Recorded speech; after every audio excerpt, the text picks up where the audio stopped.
പച്ചരി വെച്ചിട്ട് തയ്യാറാക്കാൻ പറ്റുന്ന ഒരു വെറൈറ്റി ബ്രേക്ക്ഫാസ്റ്റ് റെസിപ്പിയാണ് ഇന്ന് ഞാൻ നിങ്ങളുമായിട്ട് ഷെയർ ചെയ്യാൻ പോകുന്നത്. ഇതിന് വേണ്ടിയിട്ട് ഞാൻ ഇവിടെ 2 കപ്പ് പച്ചരി നല്ലപോലെ കഴുകിയിട്ട് വെള്ളത്തിൽ കുതിർത്തി വെച്ചിട്ടുണ്ട്. ഇത് തലേ ദിവസം രാത്രി കുതിർത്ത് വെച്ചതാണ്. അപ്പോൾ ഇത് ഏകദേശം ഒരു 4 മണിക്കൂർ കുതിർത്തി വെച്ചാൽ മതി. അപ്പോൾ നമുക്ക് വൈകുന്നേരം ചായക്കടിയായിട്ട് ഉണ്ടാക്കുകയാണെങ്കിൽ രാവിലെ ഒരു ഉച്ചക്കൊക്കെ ഇട്ടാൽ മതി.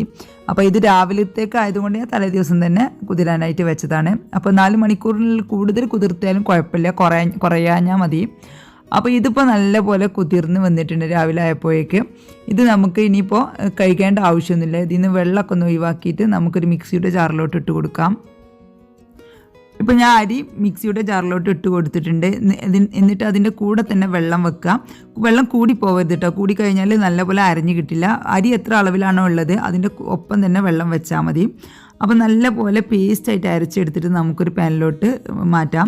നല്ലപോലെ അരയണം കേട്ടോ, അരഞ്ഞെങ്കിൽ ഇത് ശരിയായി വരുള്ളൂ. ഇനി നമുക്കിതിലോട്ട് 1 ടീസ്പൂൺ നെയ്യ് ചേർത്ത് കൊടുക്കാം. നെയ്യ് ചേർത്ത് കൊടുക്കുമ്പോൾ നല്ലൊരു ഫ്ലേവർ കിട്ടും. നെയ്യും ചേർത്ത് കൊടുക്കുക. പിന്നെ നമുക്കിതിലോട്ട് ആവശ്യത്തിനുള്ള ഉപ്പും കൂടി ചേർത്ത് കൊടുക്കുക. 1/2 ടീസ്പൂണോളം ഉപ്പും കൂടി ചേർത്ത് കൊടുക്കാം. അതിനുശേഷം നമുക്ക് ഫ്ലെയിം ഓൺ ചെയ്തിട്ട് നമുക്കിതൊന്ന് ഇളക്കിയിട്ട് ഒന്ന് വാട്ടിയെടുക്കാം. മീഡിയം ഫ്ലെയിമിലാണ് വെക്കേണ്ടത്, ഹൈ ഫ്ലെയിമിൽ വെക്കരുത് കേട്ടോ. ഹൈ ഫ്ലെയിമിൽ വെച്ചാൽ പെട്ടെന്ന് തന്നെ ഇത് അടി പിടിക്കാൻ സാധ്യത കൂടുതലാണ്. അപ്പം ഞാൻ നോൺ സ്റ്റിക്ക് പാനാണ് എടുത്തിട്ടുള്ളത്. നോൺ സ്റ്റിക്ക് പാനാണ് ഇതിന് ഏറ്റവും നല്ലത് കേട്ടോ. സ്റ്റീലിൻ്റെ പാനൊക്കെ ആണെങ്കിൽ പെട്ടെന്ന് അടി പിടിക്കാൻ സാധ്യത കൂടുതലാണ് കേട്ടോ. അപ്പം നല്ലപോലെ കൈവിടാതെ ഇളക്കിക്കൊണ്ടിരിക്കുക. ഒരു മീഡിയം ഫ്ലെയിമിൽ തന്നെ വെക്കുക. ഏകദേശം ഒരു 5 മിനിറ്റ് കൊണ്ട് തന്നെ ഇതുപോലെ ആയി വരും കേട്ടോ.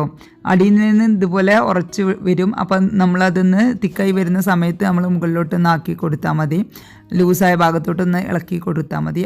ഇങ്ങനെ ആയാൽ വളരെ പെട്ടെന്ന് തന്നെ ഇത് പെട്ടെന്ന് തിക്കായി വരും കേട്ടോ. അപ്പോൾ അതുകൊണ്ട് തന്നെ നമ്മൾ ഈ തിക്കായ ഭാഗത്ത് നിന്ന് പൊടി എടുത്തിട്ട് ലൂസുള്ള ഭാഗത്തോട്ട് ആക്കി കൊടുത്താൽ മതി. അങ്ങനെ ഒന്ന് ചെയ്യുമ്പോൾ തന്നെ ശരിയാവും. ഈ ഒരു സമയമാകുമ്പോൾ നമുക്ക് ലോ ഫ്ലെയിമിലോട്ട് ആക്കുകയാണ് നല്ലത് കേട്ടോ ഫ്ലെയിം. അപ്പോൾ അങ്ങനെ ആകുമ്പോൾ പെട്ടെന്ന് തന്നെ റെഡി ആയി കിട്ടും. ഹൈ ഫ്ലെയിമിൽ വെച്ചാൽ അടിയിൽ പിടിക്കാൻ ചാൻസ് കൂടുതലാണ്. അതുകൊണ്ടാണ് ഈ ഒരു സമയം ഇങ്ങനെ ആകുമ്പോൾ മീഡിയം ഫ്ലെയിമിൽ നിന്ന് ലോ ഫ്ലെയിമിലോട്ട് മാറ്റണം കേട്ടോ. ഇനി ഞാനിവിടെ ഫ്ലെയിം ഓഫ് ചെയ്തിട്ടുണ്ട്. ഈ ചൂടിൽ തന്നെ കിടന്നിട്ട് ഒന്നിങ്ങനെ ഇളക്കി കൊടുക്കുകയാണ്. ഇനി നമുക്ക് ഇതിലോട്ട് കുറച്ച് മല്ലിയില കട്ട് ചെയ്തതും കൂടി ചേർത്ത് കൊടുക്കാം. എന്നിട്ട് നല്ലപോലെ ഒന്ന് കുഴച്ചെടുക്കാം കേട്ടോ. ഇതുപോലെ പച്ചരി അരച്ചിട്ട് വാട്ടിയെടുക്കുകയാണെങ്കിൽ നമുക്ക് പെട്ടെന്ന് തന്നെ കുഴഞ്ഞു കിട്ടും കേട്ടോ. ഇതുപോലെ പച്ചരി അരച്ചിട്ട് വാട്ടിയിട്ട് നമുക്ക് നമ്മൾ നെയ്സ്പത്തിരി ഉണ്ടാക്കാം, അതുപോലെ നൂൽപുട്ട് ഉണ്ടാക്കാം, പല ഐറ്റംസ് ഉണ്ടാക്കാം കേട്ടോ. പൊരിച്ച പത്തിരി ഉണ്ടാക്കാം, ഒക്കെ ഉണ്ടാക്കുകയാണെങ്കിലും നമുക്ക് കുഴക്കുന്ന സമയം ലാഭമാണ് കേട്ടോ. പെട്ടെന്ന് തന്നെ കുഴഞ്ഞു കിട്ടും. കാരണം നമ്മൾ ആ ഒരു ചട്ടകം വെച്ചിട്ട് ഇങ്ങനെ ഇളക്കില്ലേ, അപ്പോൾ നല്ല പൊടി നല്ല സോഫ്റ്റായി വരും. പിന്നെ കുഴക്കുന്ന ഒരു പണി ഉണ്ടാവില്ല. ജസ്റ്റ് ഒന്ന് കൂട്ടിയാൽ മതി. ഇനി ഞാൻ ഇതെല്ലാം ഇങ്ങനെ കൂട്ടിയിട്ട് ഇതുപോലെ ഓരോരോ ബോളുകളാക്കി എടുത്തിട്ട് ഈ ഒരു ഷേപ്പിലാക്കി എടുക്കുകയാണ് കേട്ടോ. ഇങ്ങനെ ഒരു കുഴി പോലെ ആക്കി എടുക്കുകയാണ്. ഇങ്ങനെ ഒരു ബോളാക്കി മാറ്റിയതിന് ശേഷം നടുവിലൊരു കുഴിയാക്കിയിട്ട് ഇങ്ങനെ ആക്കി എല്ലാതും ഇതുപോലെ ചെയ്തെടുക്കണം കേട്ടോ. ഈ ഒരു പലഹാരം ഇങ്ങനെ ഒരു വെറൈറ്റി, ഞാൻ പറഞ്ഞല്ലോ ഒരു വെറൈറ്റി പലഹാരമാണെന്നുള്ളത്. അപ്പോൾ നമ്മൾ ഇതുവരേക്കും ഞാൻ ട്രൈ ചെയ്യാത്ത ഒരു പലഹാരമാണ്. അപ്പോൾ നമുക്കിതൊന്ന് ആവിയിൽ വേവിച്ചെടുക്കണം കേട്ടോ ചെയ്യുന്നത്. അപ്പോൾ നല്ലപോലെ ഇതുപോലെ ഒരു ബോളുകളാക്കിയിട്ട് നടുവിലൊരു കുഴി ഉണ്ടാക്കിയിട്ട് ഇങ്ങനെ ആക്കിയിട്ട് ഒരു ഫ്ലവർ വേസൊക്കെ ഉണ്ടല്ലോ ആ ഒരു ഷേപ്പിലൊക്കെ ആക്കിയിട്ട് നമുക്കൊരു കുഴി പോലെ ആക്കിയിട്ട് നമുക്ക് ഇതിലോട്ട് വെക്കാം. ഇതിൽ വെച്ചിട്ട് ഈ സ്റ്റീമറിൽ വെച്ചിട്ടൊന്ന് ആവി കയറ്റിയെടുക്കാം കേട്ടോ. അങ്ങനെ എല്ലാതും ഇതുപോലെ ചെയ്തെടുക്കാം. ഇത് ആവിയിൽ വേവുന്ന സമയം കൊണ്ട് നമുക്ക് ഇതിലോട്ടൊരു ഫില്ലിങ് റെഡിയാക്കണം കേട്ടോ. അപ്പോൾ അതിന് വേണ്ടിയിട്ട് ഞാനൊരു പാൻ അടുപ്പത്ത് വെച്ചിട്ടുണ്ട്. ഇതിലോട്ട് നമുക്ക് കുറച്ച് വെളിച്ചെണ്ണ ഒഴിച്ചു കൊടുക്കാം. കൂടുതൽ വേണ്ട, ഒരു 1/2 ടീസ്പൂൺ ഒഴിച്ച് കൊടുത്തിട്ടുള്ളൂ കേട്ടോ വെളിച്ചെണ്ണ. കൂടുതൽ എണ്ണ വേണ്ട.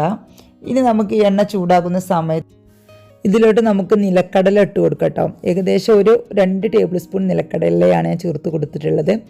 നിലക്കടല ഇല്ലയെന്നുണ്ടെങ്കിൽ അണ്ടിപ്പരിപ്പോ ബദാമോ ഏതാ കയ്യിലുള്ളത് വെച്ചാൽ ഏതെങ്കിലും ഒന്ന് എടുത്താൽ മതി കേട്ടോ. നിലക്കടല ഉണ്ടെങ്കിൽ അതന്നെ എടുക്കാം. ഇനി അതേ അളവ് തന്നെ 2 ടേബിൾ സ്പൂൺ കടലപ്പരിപ്പും കൂടി ഞാൻ ചേർത്ത് കൊടുത്തിട്ടുണ്ട് കേട്ടോ. അതും കൂടി കൂട്ടിയിട്ട് നമുക്ക് ഈ എണ്ണയിലിട്ടിട്ട് നല്ലപോലെ ഒന്ന് ചൂടാക്കി എടുക്കാം. അതിനുശേഷം നമുക്ക് ഇതിലോട്ട് വേണ്ടത് നിലക്കടലും കടലപ്പരിപ്പും അത്യാവശ്യം ഒന്ന് വറവാവണം കേട്ടോ. ഏകദേശം ഒരു 3 മിനിറ്റ് നല്ലപോലെ വറുത്തതിന് ശേഷമാണ് നമുക്കിതിലോട്ട് എള്ള് ചേർക്കേണ്ടത്. വെളുത്ത എള്ളാണ് ഞാൻ ചേർക്കുന്നത്. ഇനിയിപ്പോൾ വെളുത്ത എള്ള് കയ്യിലില്ല എന്നുണ്ടെങ്കിൽ കറുത്ത എള്ളുണ്ടെങ്കിൽ അത് ചേർത്ത് കൊടുത്താലും മതി, കുഴപ്പമൊന്നുമില്ല. അപ്പോൾ അതും കൂടി ചേർത്ത് കൊടുത്തിട്ട് നമുക്ക് നല്ലപോലെ ഒന്ന് വറുത്തെടുക്കാം. അപ്പോൾ നിലക്കടലയും കടലപ്പരിപ്പും അത്യാവശ്യം ഒരു 3-4 മിനിറ്റ് ഒന്ന് വറുത്തതിന് ശേഷമാണ് കേട്ടോ എള്ള് ചേർക്കേണ്ടത്. ആദ്യം തന്നെ എള്ള് ചേർക്കരുത്. എള്ളിന് കാരണം എന്ന് വെച്ചാൽ എള്ള് പെട്ടെന്ന് തന്നെ ഡ്രൈ ആയി കിട്ടും. ഇനി നമുക്ക് ഇതിലോട്ട് വേണ്ടത് ഒരു 2 പച്ചമുളക്, 2 എരിവുള്ള പച്ചമുളകാണെങ്കിൽ 1 മതിയാവും. എരിവ് കുറവാണെങ്കിൽ 2 ഇട്ട് കൊടുക്കുക. ഞാൻ ഇപ്പോൾ തൽക്കാലം 1 പച്ചമുളക് കട്ട് ചെയ്തിട്ടാണ് ഇട്ട് കൊടുത്തിട്ടുള്ളത്. പച്ചമുളകിൻ്റെ കൂടെ തന്നെ ഒരു ഇഞ്ചിയുടെ ചെറിയ പീസും ഇട്ട് കൊടുത്തിട്ടുണ്ട് കേട്ടോ, ചെറുതാക്കി കട്ട് ചെയ്തിട്ട് ഇട്ട് കൊടുത്തിട്ടുണ്ട്. അതിൻ്റെ കൂടെ തന്നെ നമുക്കൊരു 1/2 കപ്പോളം തേങ്ങ ചിരവിയതും കൂടി ചേർത്ത് കൊടുത്തിട്ട് നല്ല പോലെ ഒന്ന് വറുത്തെടുക്കാം. ഈ തേങ്ങ നല്ല പോലെ ഒന്ന് വറവായി കിട്ടണം കേട്ടോ. അപ്പോഴേക്കും നമ്മുടെ ഈ ഒരു കടലയും അതുപോലെ പച്ചമുളകും ഇഞ്ചിയും അതുപോലെ തന്നെ നമ്മൾ ചേർത്ത് കൊടുത്ത എള്ളും എല്ലാം കൂടി ഇതിൽ കിടന്നിട്ട് നല്ല പോലെ ഒന്ന് വറുത്തെടുക്കണം. നല്ല വറവായതിന് ശേഷം നമുക്കിത് പാനിൽ നിന്ന് മാറ്റണം കേട്ടോ. അത് ചൂടാറിയതിന് ശേഷം നമുക്ക് മിക്സിയിലിട്ടൊന്ന് ഗ്രൈൻഡ് ചെയ്തെടുക്കാം.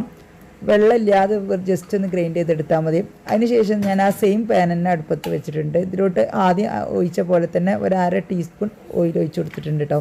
വെളിച്ചെണ്ണ തന്നെയാണ് ഒഴിച്ച് കൊടുത്തിട്ടുള്ളത്. നല്ല ചൂടാകുന്ന സമയത്ത് നമുക്കിതിലോട്ട് ഒരു 1/4 ടീസ്പൂൺ കടുകിട്ട് ചേർത്ത് കൊടുക്കാം.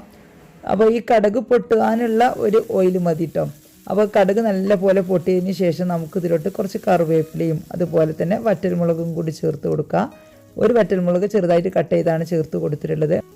ഇനി നമുക്ക് ഇതിലോട്ട് നമ്മൾ ആദ്യം ഒന്ന് റോസ്റ്റ് ചെയ്ത് വെച്ച തേങ്ങയും നിലക്കടലയും ഒക്കെ ഒന്ന് റോസ്റ്റ് ചെയ്ത് വെച്ചില്ല, ആ ഒരു മിക്സ് നല്ലപോലെ ചൂടാറിയതിന് ശേഷം മിക്സിയുടെ ചെറിയ ജാറിലിട്ടിട്ട് ഒന്ന് ഗ്രൈൻഡ് ചെയ്തെടുത്തിട്ടുണ്ട്.